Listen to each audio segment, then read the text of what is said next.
Bienvenidos a Amar en Secreto. Cuando tenía poco más de 20 años, lo único que poseía eran 2 manos incansables y una voluntad de hierro. Mis días comenzaban antes del amanecer y terminaban cuando la última luz de las casas se apagaba. Trabajé como ayudante en reparaciones, cargando materiales pesados y pintando paredes. Mientras otros encontraban tiempo para fiestas, relaciones pasajeras y vacaciones, yo estaba aprendiendo cada técnica de construcción, leyendo hasta altas horas sobre materiales y estrategias. Cada moneda ahorrada era una inversión en ese sueño que, aunque borroso, era mío. A los 30 años, por fin, fundé mi propia empresa de reformas y diseño de interiores. Los primeros contratos fueron modestos, pero cada uno fue un ladrillo sobre el que construí una reputación. Me especialicé en transformar casas antiguas en espacios modernos, elegantes, llenos de vida. No había fin de semana ni descanso, pero cada cliente satisfecho, cada edificio terminado, me acercaba más a mi meta. En aquel entonces, me sentía orgulloso de todo lo que había logrado. Pero el éxito, cuando se disfruta solo, termina por volverse amargo. Tenía dinero, estabilidad, una empresa próspera, pero nadie con quien compartirlo. Fue entonces cuando apareció Natalia. La contraté como directora administrativa, y desde el principio fue evidente que era distinta. No solo era eficiente, sino que tenía una mezcla de inteligencia, elegancia y humor que capturaban la atención. Su manera de analizar los presupuestos, de organizar los proyectos, y de mirar con serenidad incluso los días más caóticos, me fue cautivando sin que me diera cuenta. Lo profesional se fue tornando personal. Las reuniones de trabajo comenzaron a extenderse más de lo necesario. Las conversaciones técnicas se mezclaron con comentarios más íntimos, y antes de que pudiera comprenderlo del todo, nos encontrábamos compartiendo cenas y caminatas nocturnas. Fue entonces cuando descubrí que Natalia tenía una hija, Martina, de apenas 12 años. Con una sinceridad que solo aumentó mi admiración por ella, me confesó que su relación con Mario, el padre de Martina, era complicada. Él entraba y salía de sus vidas como el viento, haciendo promesas que rara vez cumplía, pero que, por alguna razón, seguían fascinando a la niña. Comprendí desde el principio que mi papel no era reemplazar a nadie. Solo quería ser un apoyo, construir algo sólido junto a ellas. Cuando me casé con Natalia, Martina se convirtió en parte de mi vida. Al principio fue todo lo que podía esperar. Martina era curiosa y educada. Compartíamos tardes construyendo maquetas, le enseñaba sobre materiales, le compraba libros de arquitectura y nos reíamos juntos. Parecía que realmente estaba forjando un vínculo con ella. Sin embargo, con el tiempo, pequeñas fisuras comenzaron a aparecer. Mario, su padre biológico, empezó a reaparecer con más frecuencia. Al principio fueron llamadas esporádicas, luego visitas inesperadas. Llegaba con regalos llamativos, con promesas de viajes y aventuras. Martina, que hasta entonces me había mirado con admiración, comenzó a hablar cada vez más de él. Empezó a comparar lo que yo hacía con lo que su padre decía que haría. Las conversaciones se volvieron más tensas, las risas se extinguieron. Cada comentario sobre lo que Mario planeaba con ella era un recordatorio de que, por mucho que intentara, siempre sería visto como un intruso. Natalia, aunque intentaba mediar, solía restarle importancia a la situación. Decía que era normal, que con el tiempo las cosas mejorarían, que yo debía tener paciencia. Pero mi paciencia comenzó a resquebrajarse cuando vi cómo Martina pasaba de mirarme como un referente a apenas dirigirme la palabra. El punto crítico llegó en el cumpleaños número 15 de Martina. Quise hacer de ese día algo inolvidable. Organicé una fiesta en un jardín iluminado con luces colgantes, contraté música en vivo, preparé un banquete con sus comidas favoritas. Pero entonces apareció Mario. Llegó sin invitación, vestido como si viniera de cualquier parte y con una botella en la mano. Se acercó a Martina, la rodeó de amigos, se rió en voz alta y se comportó como si fuera el anfitrión. Mientras la gente lo celebraba, yo sentía como cada gesto suyo iba desmoronando lo que había construido durante años. Al final de la noche, me retiré antes que todos. Me senté solo en el estudio de la casa, frente a la maqueta que había construido con Martina, y comprendí que esa casa, ese sueño, nunca sería nuestro. Durante los días siguientes, las cosas se pusieron aún más tensas. Martina se mostraba más distante, Natalia parecía resignada, y Mario continuaba haciendo apariciones, cada vez más descaradas. Lo que me rompió por completo fue un día cualquiera, cuando regresé temprano a casa y encontré a Mario sentado en el sofá, bebiendo una cerveza como si fuera dueño del lugar. No había confrontación, solo una sensación de vacío, de derrota. En ese momento, me di cuenta de que mi presencia en aquella familia era, a los ojos de ellos, prescindible. A partir de entonces, las conversaciones se volvieron frías, las cenas se hicieron en silencio, y cada día sentía que mis esfuerzos eran en vano. A pesar de todo, todavía intenté organizar algo especial para Martina cuando cumplió 18 años. Planeé un viaje a una casa rural, con actividades al aire libre, una cena preparada con esmero. Pero cuando se lo conté, su respuesta fue tan indiferente como cruel. Prefería ir al concierto con Mario. Aquella noche, mientras Natalia dormía, tomé la decisión más dura de mi vida. Al día siguiente, reuní a ambas y les expliqué que no seguiría sosteniendo algo que no tenía sentido. Les dejé claro que, si querían continuar su vida con Mario, lo hicieran. Pero que yo me retiraba. Natalia intentó disuadirme, pero sus palabras eran huecas. Martina ni siquiera me miró. Después de eso, empaqué mis cosas y me mudé a un pequeño apartamento cerca del mar. Dejé atrás la casa, la empresa y todos los recuerdos. Por primera vez en años, respiré sin sentir el peso de tener que demostrar nada a nadie. Hoy, mientras narro esta historia, lo hago no desde la rabia, sino desde la claridad. Entendí que hay sueños que no pueden construirse sobre terrenos inestables. Que no importa cuánto te esfuerces, si los demás no están dispuestos a luchar contigo.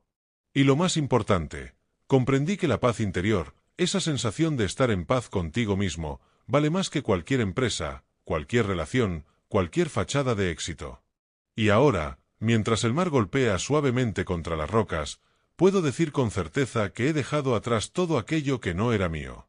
Y que por fin, después de tanto tiempo, soy libre. Después de dejar la casa, empaqué solo lo esencial, unas cuantas mudas de ropa, algunas herramientas que me recordaban mis primeros años en la construcción y un par de libros que había coleccionado durante mis noches de soledad. Dejé atrás muebles costosos, vajillas nunca usadas, decoraciones que había elegido con esmero para que parecieran un verdadero hogar. Al cerrar la puerta por última vez, sentí un extraño alivio mezclado con tristeza. Era como si, al desprenderme de todo, también me liberara de una carga invisible que llevaba años soportando. Mi nuevo apartamento era pequeño y modesto, con una sola ventana que daba a una calle tranquila y al murmullo lejano del mar. La primera noche allí, me senté en el suelo vacío, apoyé la espalda contra la pared y dejé que el silencio llenara cada rincón. Era un silencio distinto al de la casa anterior. No era denso ni opresivo, sino pacífico, como si finalmente pudiera escuchar mis propios pensamientos sin interrupciones. Los primeros días fueron extraños. Me despertaba temprano, por costumbre, y miraba a mi alrededor sin saber qué hacer. Ya no había listas de pendientes interminables, ni facturas de clientes, ni llamadas que atender. La empresa estaba vendida, mi vida anterior era solo un recuerdo distante. Así que, poco a poco, comencé a reconstruirme. Empecé a pasear por la playa cada mañana. Al principio caminaba solo, con las manos en los bolsillos, dejando que la brisa salada despeinara mi cabello. Observaba a la gente, parejas de ancianos caminando de la mano, niños corriendo tras pelotas, pescadores lanzando sus redes al agua. La vida seguía, ajena a mis propios dramas. Y, de alguna manera, eso me reconfortaba. Pronto comencé a notar pequeños detalles que antes me pasaban desapercibidos, la forma en que las olas se retiraban dejando pequeñas conchas en la arena, el aroma del pan recién horneado de la panadería cercana, el sonido de las gaviotas que rompía el silencio del amanecer. Esos detalles, que antes no tenían importancia, comenzaron a convertirse en rituales. Me inscribí en un taller de carpintería comunitaria. No porque necesitara dinero, sino porque extrañaba sentir el peso de la madera, el olor del serrín, el placer de crear algo con mis manos. Los primeros días llegaba temprano y trabajaba en silencio, tallando figuras pequeñas, reparando muebles viejos que la gente traía. Poco a poco, otros asistentes comenzaron a acercarse, curiosos por mi habilidad. Pronto me encontraba enseñándoles trucos, mostrándoles cómo encajar piezas difíciles, cómo lijar hasta que la superficie fuera perfecta. Aunque no lo buscaba, descubrí que compartir mi conocimiento con ellos me daba una nueva razón para levantarme cada mañana. Era diferente de dirigir una empresa. Aquí no había contratos, ni presupuestos, ni expectativas. Solo personas reunidas por el simple placer de crear. En las tardes, me sentaba en una pequeña cafetería frente al mar. Leía libros que había dejado olvidados por años, escribía pensamientos en un cuaderno, observaba a los transeúntes. Comencé a escribir cartas, no para enviarlas, sino para mí mismo. Cartas donde reflexionaba sobre lo que había sido mi vida, sobre las decisiones que tomé, sobre los sueños que construí y los que tuve que abandonar. Una tarde, mientras escribía, recordé a Martina. Pensé en la niña de 12 años que me había preguntado si algún día viviríamos en una casa como la de la maqueta. En su mirada, en ese momento, había una mezcla de inocencia y esperanza. Y me pregunté en qué momento dejamos que todo eso se desvaneciera. Recordé también a Natalia, su voz suave, sus intentos de mantenerlo todo unido, sus silencios cargados de resignación. Me di cuenta de que, aunque ya no formaban parte de mi vida, seguían ocupando un lugar en mi memoria. No como fantasmas que me persiguieran, sino como recordatorios de que, incluso cuando algo se rompe, deja una marca. Con el tiempo, comencé a sentir una paz que no había experimentado en años. Ya no estaba corriendo detrás de metas imposibles, ni tratando de demostrar mi valía.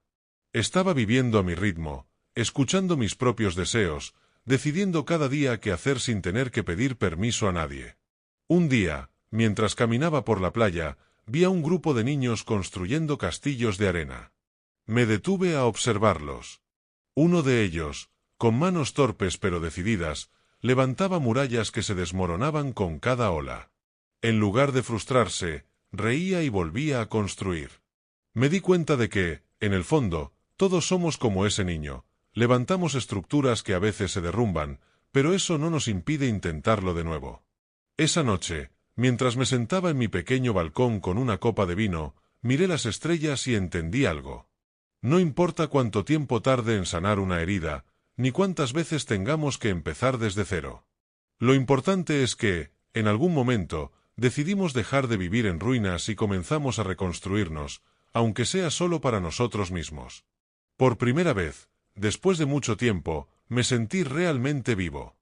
Con el paso de los días, comencé a darme cuenta de que algo dentro de mí se había soltado, como si hubiera estado aferrado a una cuerda tensa que finalmente se había roto. Al principio sentí vértigo, pero pronto descubrí que era libertad. Cada mañana despertaba sin prisa, y cada noche me acostaba sin la sensación de que había algo pendiente que debía resolver. Poco a poco, mis días comenzaron a llenarse de pequeños rituales. Caminaba hasta el puerto al amanecer, donde podía ver a los pescadores regresar con sus redes cargadas. El olor a sal, a redes mojadas y a pescado fresco llenaba el aire. Observaba cómo descargaban sus capturas con manos expertas y rostros marcados por el tiempo, y me sentía testigo de una escena que era, a la vez, cotidiana y profundamente humana. Comencé a llevar conmigo una libreta pequeña, en la que anotaba todo lo que veía, oía, sentía. No eran textos largos, solo palabras sueltas, el olor del pan recién horneado. La forma en que la luz de la tarde se posa sobre el agua. La voz de un niño que llama a su madre desde lejos. Al principio lo hice como un ejercicio para no perder la costumbre de escribir, pero pronto me di cuenta de que esas pequeñas anotaciones eran anclas que me mantenían presente. En el taller de carpintería comunitaria, empecé a aceptar proyectos más grandes. Alguien me pidió que reparara un antiguo banco de madera de una plaza. Me entregué a la tarea como si fuera una obra maestra. Lijé cada tablón con paciencia, barnicé las superficies con cuidado, sustituí tornillos oxidados por otros nuevos. Cuando terminé, y vi el banco restaurado bajo la luz del atardecer, sentí un orgullo distinto del que alguna vez sentí al entregar un edificio terminado. Era un orgullo íntimo, silencioso, que no necesitaba aplausos ni reconocimientos. Una tarde, mientras organizaba mis herramientas, un compañero del taller se me acercó para agradecerme. Me contó que su abuelo había fabricado ese banco décadas atrás, y que lo había creído perdido para siempre. Sentí que, de alguna forma, había contribuido a rescatar una historia, a devolverle vida a algo que tenía significado. Mis paseos por la playa se hicieron más largos. Me acostumbré a caminar descalzo, a sentir la arena fría entre los dedos, a dejar que el agua me rozara los tobillos. Un día, mientras contemplaba cómo las gaviotas planeaban sobre las olas, pensé en Martina. Me pregunté qué estaría haciendo, si alguna vez se detendría a pensar en los años que compartimos, en los momentos sencillos que construimos. No sentí rencor, solo una nostalgia leve, como el eco de un recuerdo que ya no duele pero tampoco desaparece. Comencé a viajar. Primero a ciudades cercanas, luego a otros países. No buscaba lugares exóticos ni lujosos. Me interesaban los pueblos pequeños, las calles empedradas, los mercados locales, los cafés con mesas al aire libre donde podía sentarme a observar. Aprendí a disfrutar de los viajes sin itinerarios, a dejarme llevar por el momento. En cada lugar, encontraba algo que me recordaba quién era antes de perderme en el torbellino de responsabilidades. En uno de esos viajes, a un pueblo costero del sur de Italia, conocí a un grupo de personas que se reunían al atardecer para pintar. No eran artistas profesionales, solo gente común que encontraba en los pinceles y lienzos una forma de expresión. Me invitaron a unirme, y, aunque al principio me resistí, terminé aceptando. Descubrí que, al igual que en la carpintería, el arte también podía ser una forma de reconstruirse. Mis primeras pinturas fueron torpes, pero cada trazo era una liberación, un gesto hacia mi propia sanación. Con el tiempo, mis pensamientos se volvieron menos pesados. Las noches dejaron de estar marcadas por insomnios y recuerdos dolorosos. Empecé a dormir profundamente, a soñar con lugares tranquilos, con casas luminosas, con rostros amables. Mi mundo interior, antes caótico, se fue aquietando. Un día, mientras revisaba viejos papeles, encontré una fotografía que había olvidado. Era de la maqueta que Martina y yo habíamos construido años atrás. La imagen me hizo sonreír, no con tristeza, sino con gratitud. Me di cuenta de que, aunque aquel sueño nunca se materializó, había dejado una semilla. Una semilla que me permitió entender que, a veces, los planes no salen como esperas, pero aún así te transforman. Con el tiempo, el mar dejó de ser solo un paisaje y se convirtió en un símbolo de mi vida. A veces tranquilo, a veces tempestuoso, pero siempre en movimiento. Comprendí que yo también era así, alguien que había aprendido a soltar, a dejar que las cosas fluyeran, a reconstruirse a partir de los escombros. Ahora, sentado en mi pequeño balcón con una copa de vino y el sonido lejano de las olas, sé que esta historia no es solo la de una traición o un fracaso. Es la historia de alguien que se atrevió a reconstruirse. Que comprendió que, aunque no todos los sueños se cumplen, siempre hay lugar para nuevos comienzos. Y que, en el silencio y la sencillez, a veces se encuentra la verdadera libertad. Conforme los meses pasaban, mi vida adoptó un ritmo distinto. Los días se deslizaban sin el peso de las responsabilidades que antes me mantenían en constante tensión. Descubrí que había belleza en la rutina simple. Me acostumbré a levantarme temprano, a preparar un desayuno sencillo con pan fresco del mercado y café recién hecho, y a leer mientras la luz matinal se deslizaba lentamente por las paredes. Era un silencio acogedor, lejos del bullicio de aquella casa que había dejado atrás. La pequeña libreta donde escribía pensamientos y observaciones se fue llenando de frases sueltas, de recuerdos que surgían sin aviso. Al principio me limitaba a notas breves, pero poco a poco, comencé a escribir más extensamente. Reflexionaba sobre los momentos que marcaron mi vida, sobre las decisiones que tomé y las que no me atreví a tomar, sobre los errores que, con la perspectiva del tiempo, ya no me parecían tan imperdonables. Hubo días en los que la soledad se sentía densa, como una niebla espesa. Pero a diferencia de antes, ya no huía de esos momentos. Me sentaba frente al mar, o frente a la mesa del taller, y dejaba que esos sentimientos me atravesaran. Aprendí a convivir con la nostalgia sin permitir que me consumiera. Comencé a explorar más allá de mi pequeño apartamento. Descubrí un club de lectura local, donde me uní no por amor a la literatura, que también lo había, sino por la necesidad de escuchar y compartir con otros.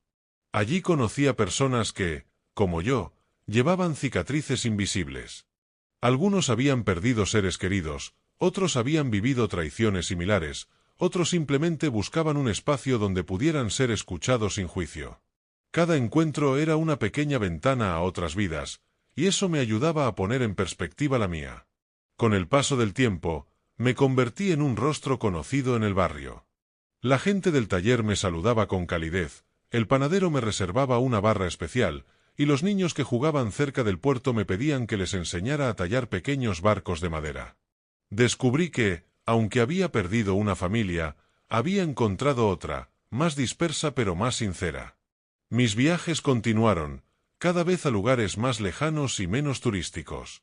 En un pueblo del norte de Portugal, me uní a un grupo de pescadores durante una semana. Dormía en un cuarto sencillo y compartía con ellos historias mientras preparábamos redes y reparábamos botes. Aprendí a lanzar las redes, a leer el mar y a esperar pacientemente el regreso del pescado. Me di cuenta de que no importaba cuánto había cambiado mi vida, el mar siempre sería una metáfora perfecta de todo lo que había vivido. En otro viaje, esta vez a una pequeña isla griega, participé en un taller de cerámica. Al principio mis manos, acostumbradas a la madera y al cemento, se rebelaban contra la suavidad del barro.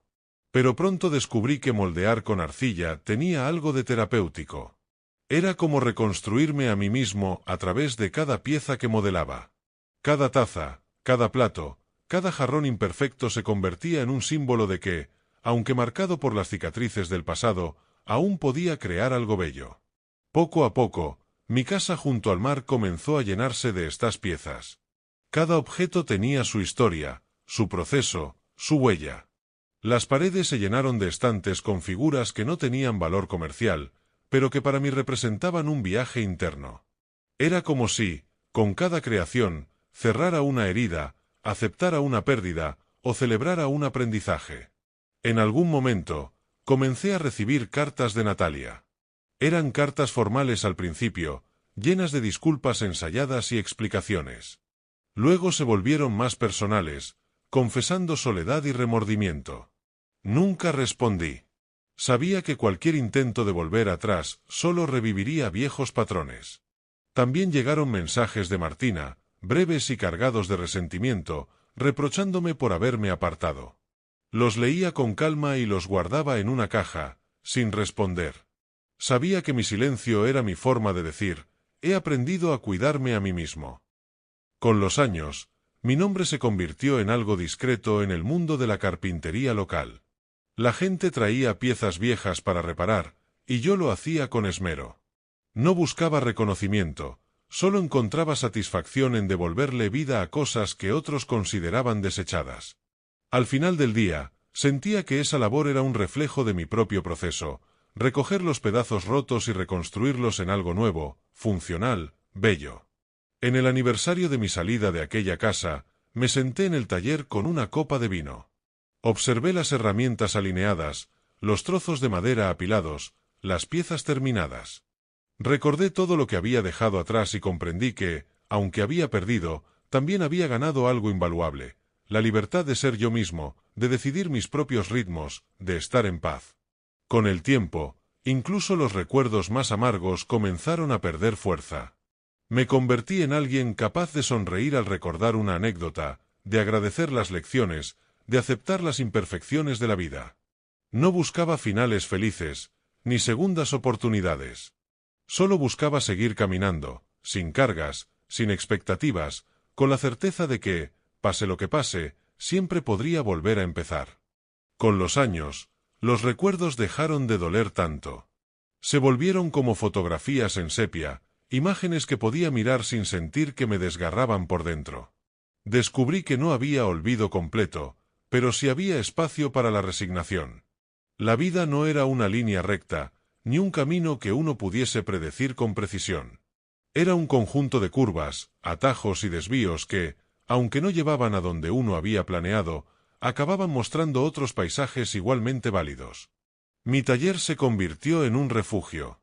Allí pasaba horas trabajando la madera, tallando pequeñas figuras que luego regalaba a los niños del vecindario, reparando sillas que otros consideraban inútiles y experimentando con diseños que jamás tendría intención de vender.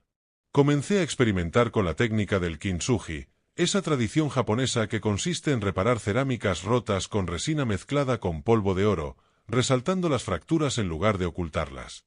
Me fascinó la filosofía detrás de ello, no borrar las cicatrices, sino convertirlas en parte esencial de la historia del objeto. Empecé a aplicar esa misma idea a mí mismo. No podía borrar lo que había vivido, pero podía asumir mis heridas como parte de mi narrativa, como marcas que, lejos de debilitarme, me daban carácter y profundidad. Cada vez que alguien me preguntaba por mi historia, no ofrecía excusas ni versiones idealizadas. Simplemente relataba lo que había pasado, sin dramatismos, sin rencores. Como si esas palabras fueran parte de un ritual para aceptarme tal y como era. En una de mis caminatas por la costa, conocí a Clara. Era una mujer mayor, de cabello blanco y sonrisa franca, que se dedicaba a recoger vidrios de mar y convertirlos en joyas artesanales. La veía todos los días, agachándose pacientemente en la arena, seleccionando trozos de vidrio pulido por el oleaje y transformándolos en collares, pulseras, pendientes. Un día me acerqué y comenzamos a hablar. Me contó su historia. Había perdido a su esposo hacía años, y después de mucho dolor, había decidido mudarse a la costa para empezar de nuevo. Clara y yo comenzamos a compartir tardes en silencio, trabajando cada uno en lo suyo, ella con sus vidrios de mar, yo con mis figuras de madera. Era una amistad tranquila, sin necesidad de palabras grandilocuentes.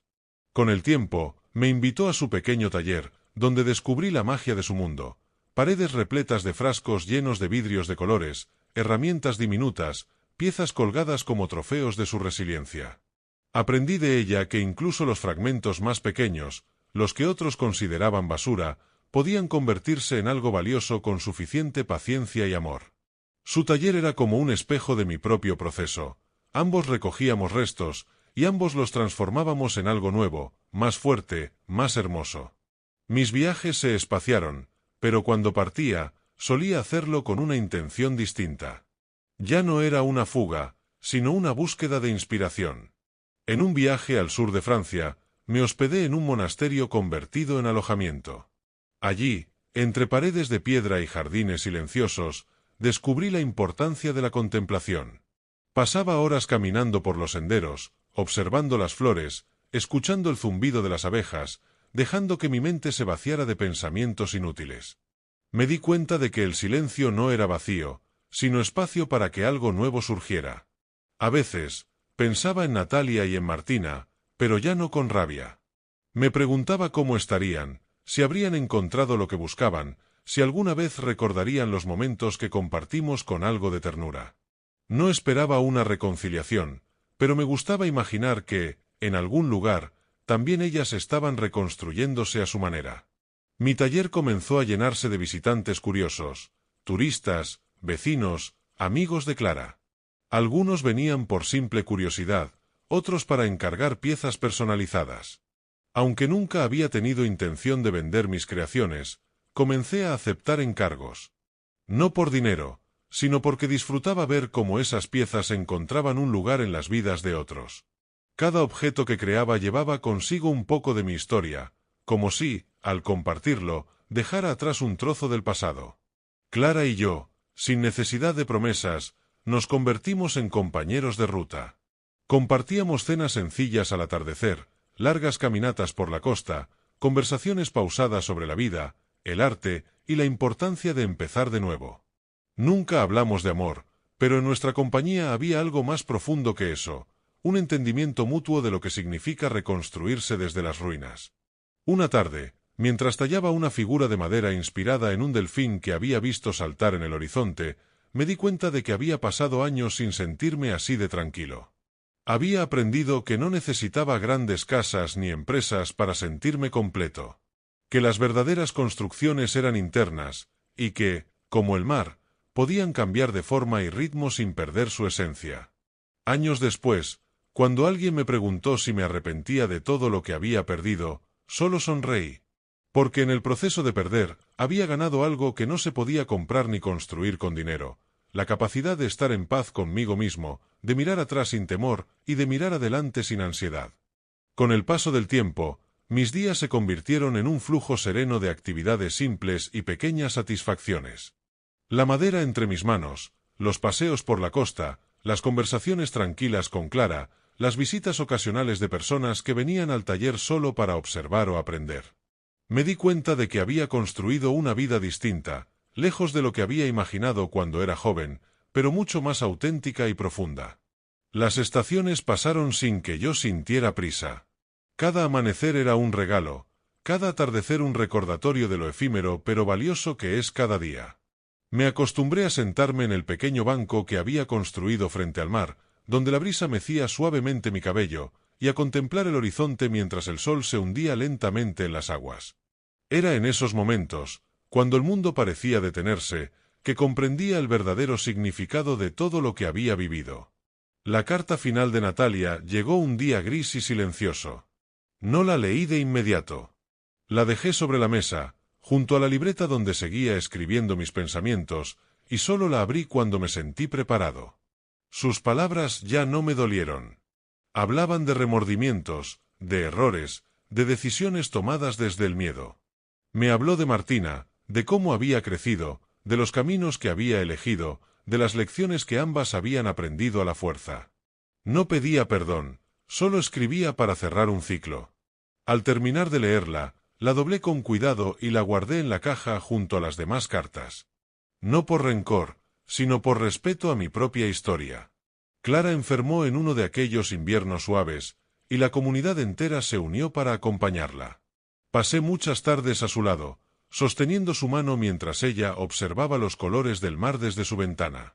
Su taller, lleno de vidrios de mar transformados en joyas, quedó como un testamento silencioso de su arte y de su capacidad para transformar los fragmentos rotos en belleza. Cuando finalmente se fue, el pueblo entero se reunió para rendirle homenaje, y yo me aseguré de colocar uno de sus collares más hermosos sobre su tumba, como símbolo de todo lo que nos había enseñado. Su partida me hizo reflexionar aún más profundamente sobre el significado de reconstruir, de transformar las pérdidas en oportunidades para crecer. Me di cuenta de que, igual que ella, yo también había aprendido a tomar lo que la vida me había roto y a convertirlo en algo más valioso, más auténtico. Los últimos años de mi vida los dediqué a enseñar a otros. Niños curiosos, adultos en busca de un propósito, viajeros que se detenían un momento para aprender a trabajar con las manos. Les enseñé no solo técnicas, sino también el valor de la paciencia, la belleza de lo imperfecto, la importancia de no huir del silencio. Descubrí que, aunque no lo había planeado, estaba dejando una huella más profunda que cualquier edificio que hubiera construido antes. Una tarde, mientras caminaba por la playa, vi a un joven reparando una pequeña barca con herramientas improvisadas. Me detuve a observarlo y, al darme cuenta de que necesitaba ayuda, me acerqué y le mostré cómo reforzar las juntas, cómo ajustar la madera para que resistiera mejor el oleaje. El joven me miró con gratitud, y en su mirada encontré un eco de la misma curiosidad que yo había tenido cuando era joven. Ese gesto sencillo me recordó que, aunque mi vida no había seguido el camino que había planeado, había encontrado un propósito más profundo, el de compartir, enseñar y dejar algo detrás que perdurara, no en forma de edificios lujosos, sino las pequeñas lecciones que otros llevarían consigo. En el último invierno que recuerdo, me senté frente al mar, envuelto en una manta sencilla, con una taza de café caliente entre las manos. Miré las olas que rompían suavemente contra las rocas, el cielo que se teñía de tonos rosados y dorados, el aire frío que me acariciaba la piel. En ese momento, comprendí que había llegado el final de mi camino, no con tristeza, sino con la serenidad de quien sabe que ha vivido, perdido, aprendido y reconstruido. No había más que decir, más que esperar. Solo quedaba respirar el aire salado, sentir el latido del corazón acompasado con el ritmo del mar, y agradecer por haber tenido el valor de empezar de nuevo cuando todo parecía perdido. Y mientras el sol se ocultaba lentamente en el horizonte, dejé que el silencio me envolviera por completo, con la certeza de que había encontrado, al fin, mi lugar en el mundo. Así termina esta historia, la de un hombre que aprendió a reconstruirse desde las ruinas, que comprendió que no todos los sueños se cumplen, pero que siempre, siempre hay lugar para empezar de nuevo. Si esta historia te ha tocado de alguna manera, si te hizo reflexionar, si encontraste en ella un eco de tus propias experiencias, no olvides darle like al vídeo, suscribirte al canal y activar la campanita de notificaciones.